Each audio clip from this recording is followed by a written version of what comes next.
معزز خواتین و حضرات، شالوم۔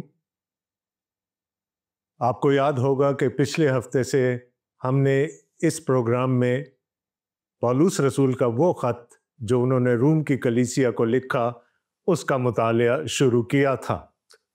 پچھلے ہفتے میں نے آپ کو اس خط کا ایک مختصر تعارف دیا تھا، اور آج وقت ہے کہ ہم اس خط کا سلسلے وار تفسیری مطالعہ شروع کریں۔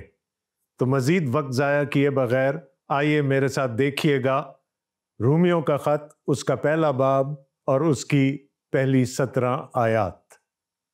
خداوند کے کلام میں لکھا ہے، پولس کی طرف سے جو یسوع مسیح کا بندہ ہے اور رسول ہونے کے لیے بلایا گیا اور خدا کی اس خوشخبری کے لیے مخصوص کیا گیا ہے، جس کا اس نے پیشتر سے اپنے نبیوں کی معرفت کتاب مقدس میں اپنے بیٹے ہمارے خداوند یسوع مسیح کی نسبت وعدہ کیا تھا، جو جسم کے اعتبار سے تو داؤد کی نسل سے پیدا ہوا، لیکن پاکیزگی کی روح کے اعتبار سے مردوں میں سے جی اٹھنے کے سبب سے قدرت کے ساتھ خدا کا بیٹا ٹھہرا، جس کی معرفت ہم کو فضل اور رسالت ملی، تاکہ اس کے نام کی خاطر سب قوموں میں سے لوگ ایمان کے تابع ہوں، جن میں سے تم بھی یسوع مسیح کے ہونے کے لیے بلائے گئے ہو۔ ان سب کے نام جو روما میں خدا کے پیارے ہیں اور مقدس ہونے کے لیے بلائے گئے ہیں۔ ہمارے باپ خدا اور خداوند یسوع مسیح کی طرف سے تمہیں فضل اور اطمینان حاصل ہوتا رہے۔ اول تو میں تم سب کے بارے میں یسوع مسیح کے وسیلہ سے اپنے خدا کا شکر کرتا ہوں کہ تمہارے ایمان کا تمام دنیا میں شعرا ہو رہا ہے۔ چنانچہ خدا جس کی عبادت میں اپنی روح سے اس کے بیٹے کی خوشخبری دینے میں کرتا ہوں، وہی میرا گواہ ہے کہ میں بلا ناغہ تمہیں یاد کرتا ہوں، اور اپنی دعاؤں میں ہمیشہ یہ درخواست کرتا ہوں کہ اب آخر کار خدا کی مرضی سے مجھے تمہارے پاس آنے میں کسی طرح کامیابی ہو، کیونکہ میں تمہاری ملاقات کا مشتاق ہوں، تاکہ تم کو کوئی روحانی نعمت دوں جس سے تم مضبوط ہو جاؤ۔ غرض میں بھی تمہارے درمیان ہو کر تمہارے ساتھ اس ایمان کے باعث تسلی پاؤں جو تم میں اور مجھ میں دونوں میں ہے۔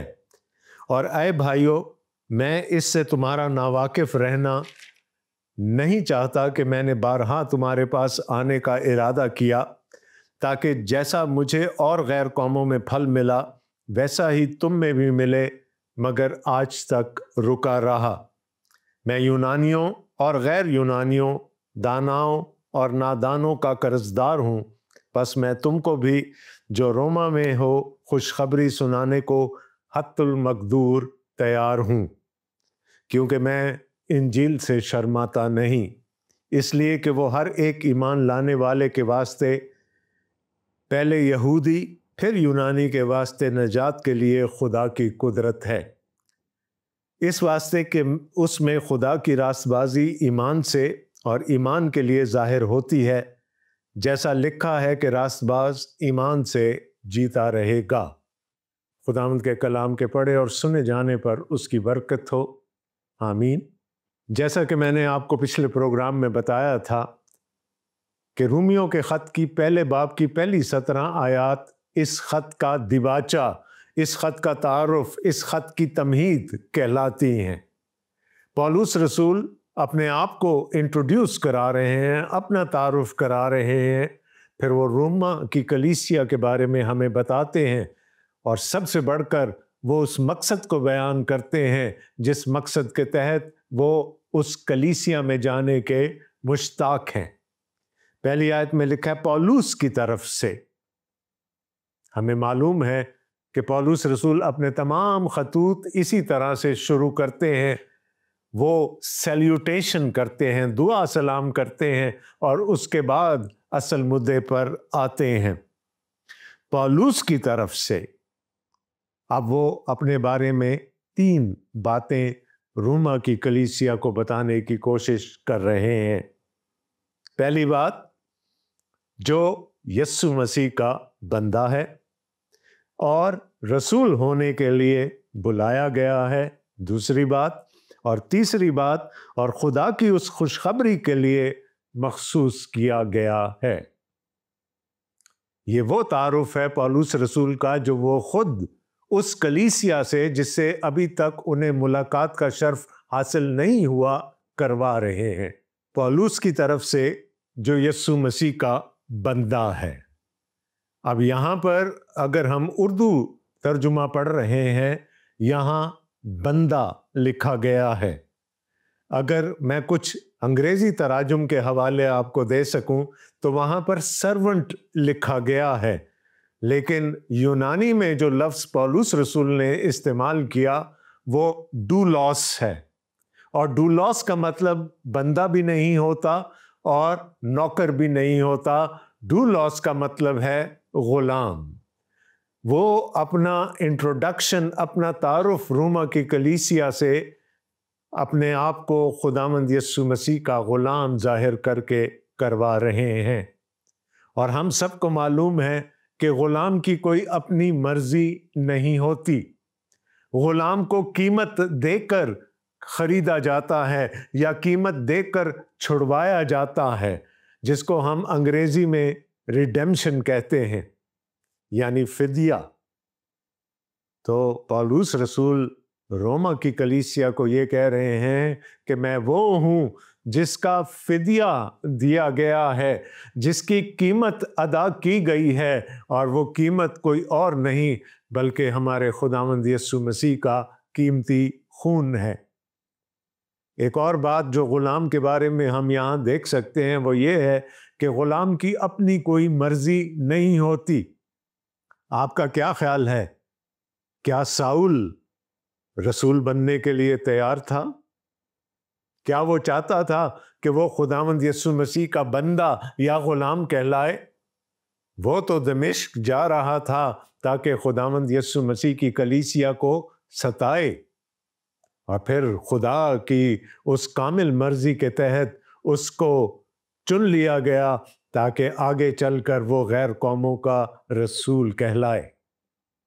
تو اپنا پہلا تعارف جو پولس رسول یہاں کروا رہے ہیں وہ یہ ہے کہ وہ ایک غلام ہیں، اور کس کے غلام ہیں؟ وہ خداوند یسوع مسیح کے غلام ہیں، کیونکہ خداوند یسوع مسیح نے ان کا فدیہ دیا ہے اور خداوند یسوع مسیح نے ان کو چنا ہے۔ اس کے بعد وہ کہتے ہیں جو رسول ہونے کے لیے بلایا گیا ہے، اور ابھی میں نے آپ کو بتایا کہ اس میں ان کی اپنی کوئی مرضی شامل نہیں تھی۔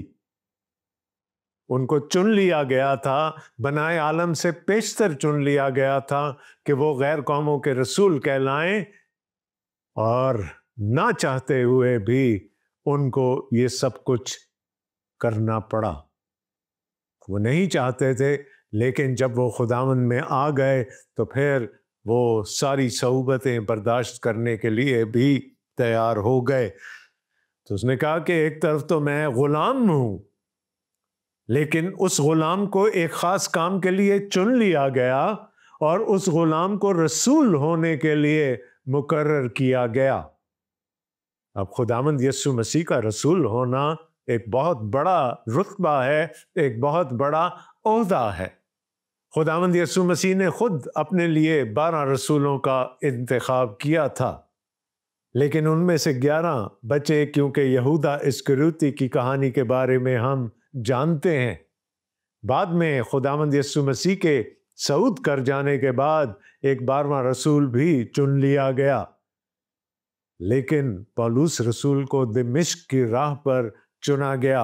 It was a direct calling, یہ ایک بالکل براہ راست بلاہٹ تھی پولس کے لیے کہ وہ خداوند یسوع مسیح کے رسول کہلائیں۔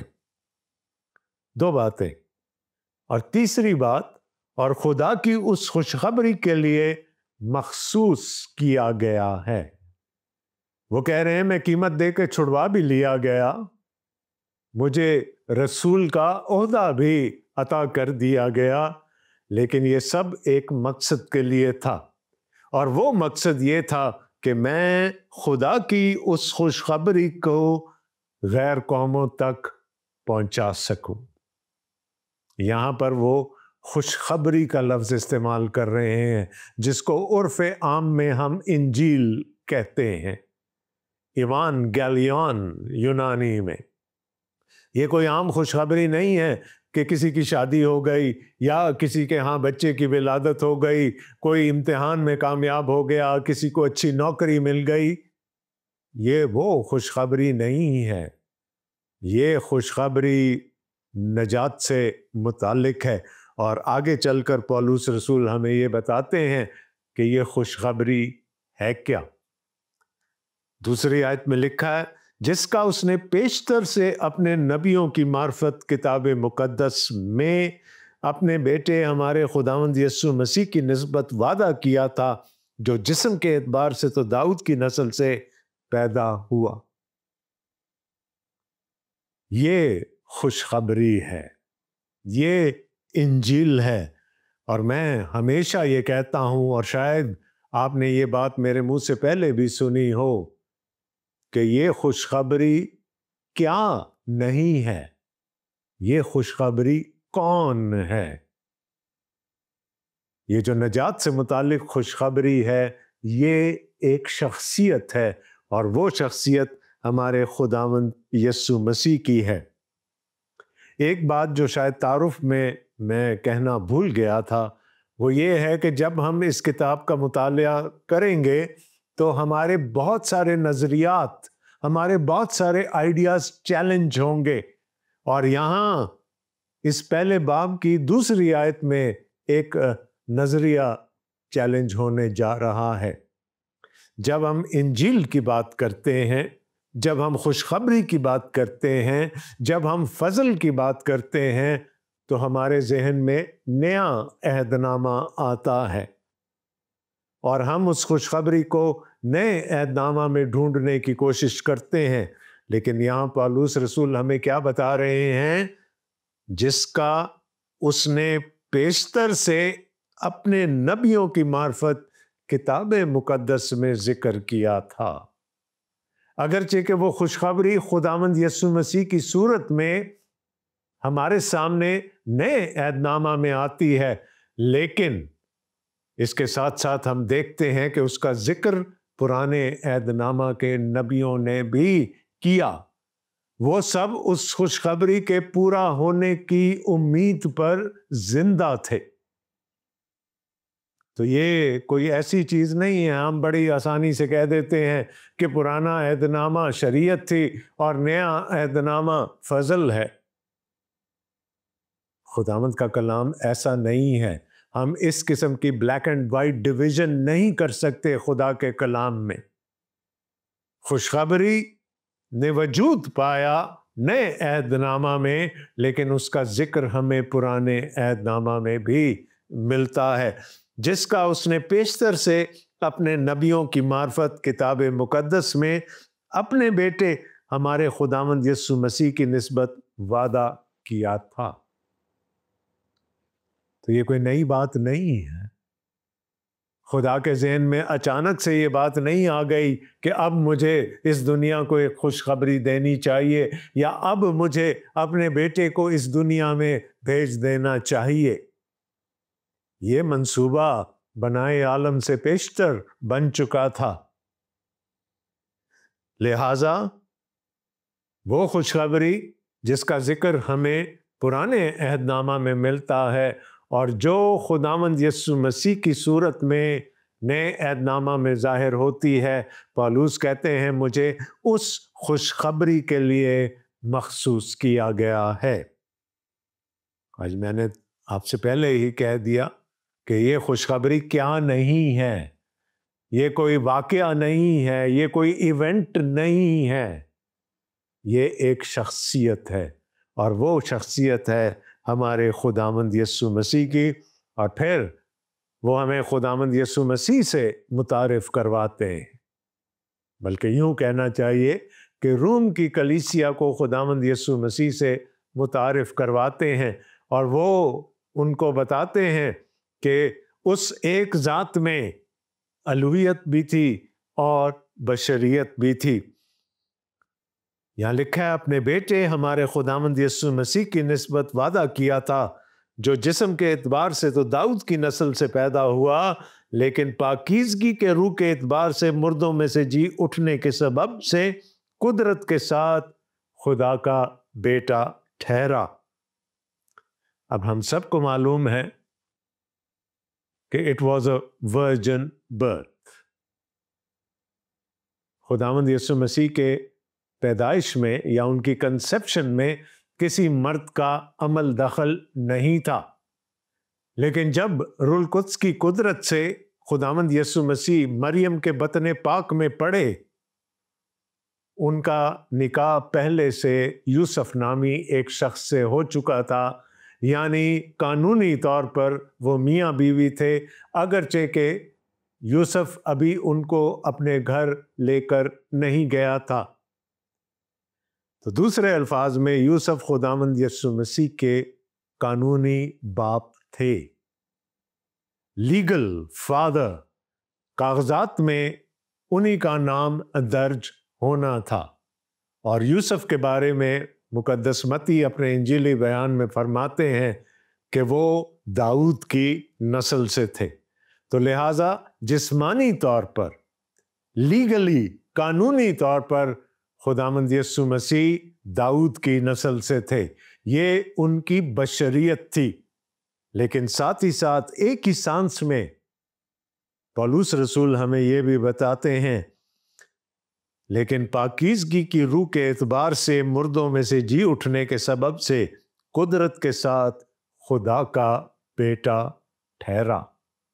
تو ایک طرف تو وہ یوسف کا بیٹا ہے، قانونی طور پر وہ یوسف کا بیٹا ہے، قانونی طور پر وہ داؤد کی نسل سے ہے، لیکن جس پاکیزگی کے روح کے وسیلہ سے، یعنی روح القدس کے وسیلہ سے ان کی تولید ہوئی، ان کی کنسیپشن ہوئی، اس کے وسیلہ سے، اور پھر مردوں میں سے جی اٹھنے کے سبب سے لکھا ہے کہ وہ خدا کا بیٹا ٹھہرا۔ یہ خوشخبری خداوند یسوع مسیح سے متعلق ہے، جن میں ایک ہی ساتھ ہمیں الوہیت بھی نظر آتی ہے اور بشریت بھی نظر آتی ہے۔ وہ داؤد کا بیٹا بھی ہے اور وہ خدا کا بیٹا بھی ہے، اور پولس رسول شروع میں ہی یہ بات بالکل واضح کر دینا چاہتے ہیں۔ اور پھر چونکہ وہ خدا ہے اور وہ انسان بھی ہے، بلکہ جیسے کہ کہا جاتا ہے وہ کامل خدا اور کامل انسان ہے، تو پھر اس نے پولس رسول کو مقرر کیا، پولس رسول کو مخصوص کیا کہ اس الہی ذات کو جو کہ بشریت اختیار کر کے اس دنیا میں آئی، اس کی خوشخبری کو دنیا تک لے جا سکے۔ 5ویں آیت میں لکھا ہے، جس کی معرفت ہم کو فضل اور رسالت ملی تاکہ اس کے نام کی خاطر سب قوموں میں سے لوگ ایمان کے تابع ہوں۔ This was the task، یہ مینڈیٹ تھا، یہ مشن تھا جو پولس رسول کو دیا گیا خداوند یسوع مسیح کے بارے میں، اس خوشخبری کے بارے میں کہ خدا خود انسان بن کر اس دنیا میں آ گیا تاکہ بنی نوع انسان کے گناہ کا کفارہ ہو سکے، اس خوشخبری کو قوموں تک پہنچانا ہے، جن میں سے تم بھی یسوع مسیح کے ہونے کے لیے بلائے گئے ہو۔ اب وہ مخاطب ہیں اس کلیسیا سے جو روم کے شہر میں موجود ہے۔ وہ یہ کہنا چاہ رہے ہیں کہ اگرچہ میرے وسیلے سے وہ خوشخبری تم تک نہیں پہنچی، لیکن تم اس خوشخبری کے لیے بلائے گئے ہو، تمہیں بھی چن لیا گیا ہے، چاہے تم یہودی ہو یا غیر یہودی ہو، اب تم سب ایک کلیسیا کا حصہ ہو، اور وہ کلیسیا ہمارے خداوند یسوع مسیح کی کلیسیا ہے۔ ان سب کے نام جو روما میں خدا کے پیارے ہیں اور مقدس ہونے کے لیے بلائے گئے ہیں۔ پولس رسول نے پہلے اپنا تعارف کروا دیا کہ میں مسیح کا غلام ہوں، میں رسول ہونے کے لیے چنا گیا ہوں اور میرے سپرد ایک خوشخبری کی گئی ہے۔ پھر انہوں نے ہمیں یہ بھی بتا دیا وہ خوشخبری ہے کیا، وہ کس سے متعلق ہے۔ وہ خوشخبری خداوند یسوع مسیح سے متعلق ہے، وہ خوشخبری خدا کے فضل سے متعلق ہے، وہ خوشخبری نجات سے متعلق ہے۔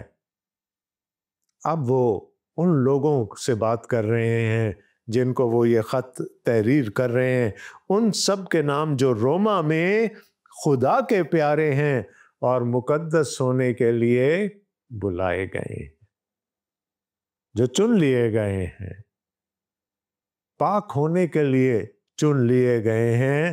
اور یہ ہو نہیں سکتا کہ پولس رسول کسی خط کو شروع کریں اور جن کو وہ خط لکھ رہے ہیں ان کو دعا نہ دیں۔ ہمارے باپ خدا اور خداوند یسوع مسیح کی طرف سے تمہیں فضل اور اطمینان حاصل ہوتا رہے۔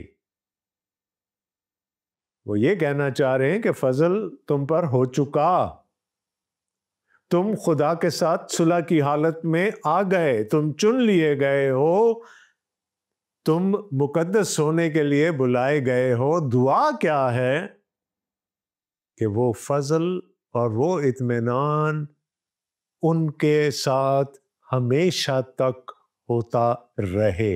It should continue forever۔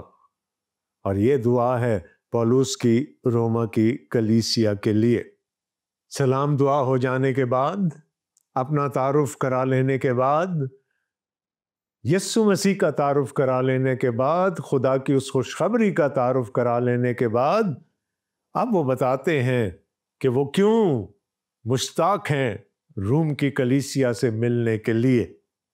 8ویں آیت میں لکھا ہے، اول تو میں تم سب کے بارے میں یسوع مسیح کے وسیلے سے اپنے خدا کا شکر کرتا ہوں کہ تمہارے ایمان کا تمام دنیا میں شہرا ہو رہا ہے۔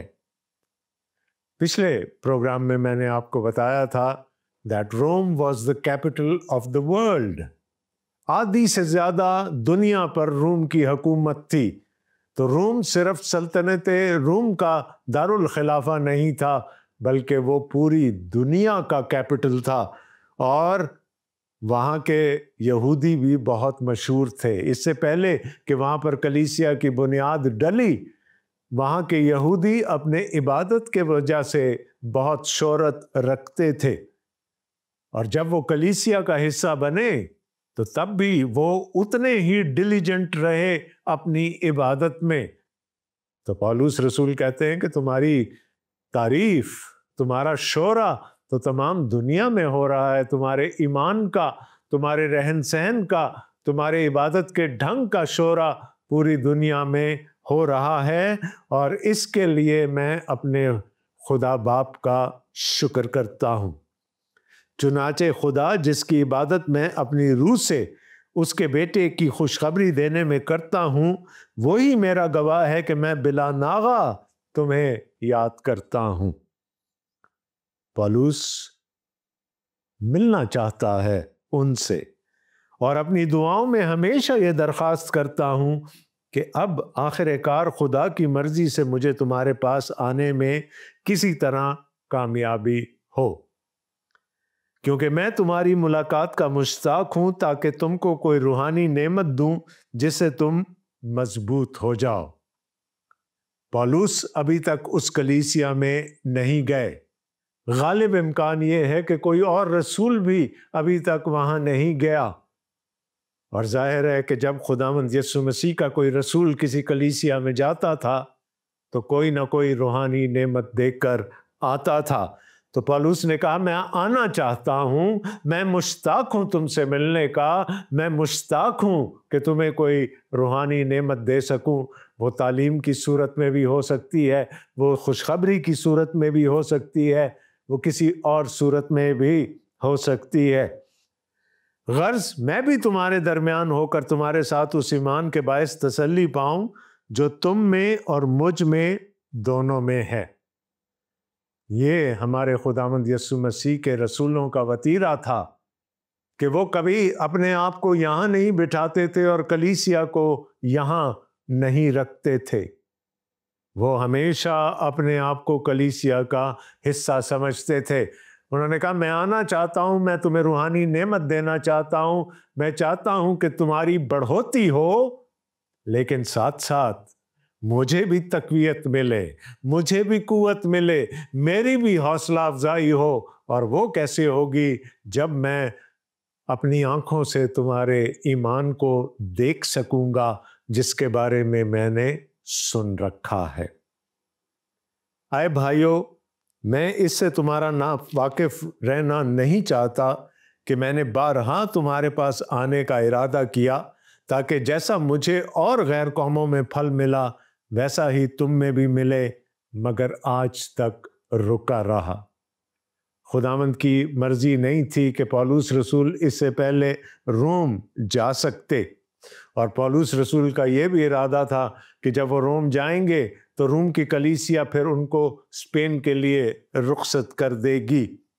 میں یونانیوں اور غیر یونانیوں، داناؤں اور نادانوں کا قرض دار ہوں، پس میں تم کو بھی جو روما میں ہیں خوشخبری سنانے کو حتی المقدور تیار ہوں۔ نے کہا میں خدا کا غلام ہوں، مسیح کا غلام ہوں، رسول ہونے کے لیے مقرر کیا گیا ہوں، ایک خوشخبری میرے سپرد کی گئی ہے اور وہ مجھ پر قرض ہے۔ وہ قرض ہے جس کو میں اتارنا چاہتا ہوں کہ چاہے کوئی یونانی ہو یا غیر یونانی ہو، کوئی بھی ہو، مجھے اس تک یہ خوشخبری سنانی ہے، اور میں تمہارے پاس بھی اسی مقصد کے لیے آنا چاہتا ہوں۔ وہ خوشخبری تو میرے پاس بھی ہے، وہ خوشخبری آپ کے پاس بھی ہے۔ کیا ہمارے اندر بھی وہی آگ جل رہی ہے جو پولس رسول کے اندر جلتی تھی؟ کہا میں قرض دار ہوں، میرے کاندھوں پر بوجھ ہے اور میں اس بوجھ کو اتارنا چاہتا ہوں۔ میں یہ خوشخبری جہاں تک ممکن ہو سکے لوگوں کو سنانا چاہتا ہوں۔ میرا اپنے آپ سے اور آپ سے یہ سوال ہے کہ کیا اس قرض کا بوجھ ہم اپنے کاندھوں پر محسوس کرتے ہیں؟ کیا ہم بھی یہ جستجو رکھتے ہیں کہ ہم بھی یہودیوں کو، غیر یہودیوں کو، یونانیوں کو، غیر یونانیوں کو یہ انجیل، یہ خوشخبری سنا سکے؟ اگلے پروگرام تک کے لیے خداوند آپ سب کو بڑی برکت دے۔ خدا حافظ۔